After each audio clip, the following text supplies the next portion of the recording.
GO 16 కూడా అమలు చేయకుండా ఆ రోజున అక్కడ సెటిపల్లి ఓసీల్లో కలిపినప్పుడు మీరా కుమార్ గారు అవి కూడా కోర్టులోకి వెళ్ళి ఎన్నో పోరాటాలు చేశారు.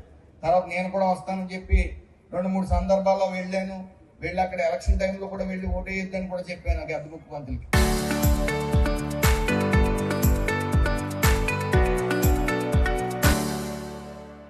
అయితే మొన్న విషయం కూడా నేను ప్రస్తావించినప్పుడు కులాన్ని ఇప్పుడు ప్రాంతాలను విడినంత మాత్రాన కులాలను బీసీ నుంచి ఓసీ చేసామని ఎక్కడా లేదు. అలాగే జార్ఖండ్ లో తీర్పు ఉంది, ప్రాంతాలు విడిపోయిన బీసీ ఓసీ ఎవరు అని చెప్పి క్లియర్ గా జడ్జిమెంట్ ఉంది.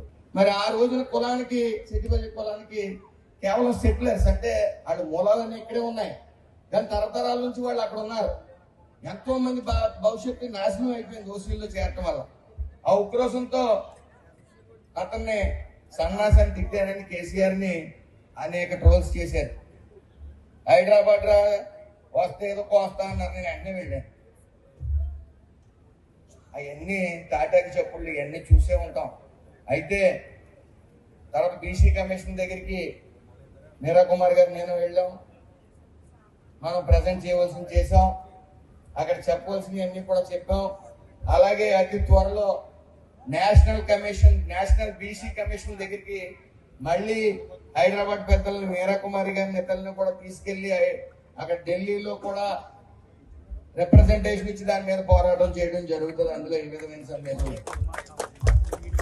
వాళ్ళు కర్మకాలి కానీ బీఆర్ఎస్ అని పార్టీ పెట్టి వచ్చారంటే ఈ ఆంధ్ర రాష్ట్రం కాలు కూడా వాళ్ళు పెట్టినాము అని మరి ఖచ్చితంగా నేను తెలియజేసుకుంటా ఉన్నాను.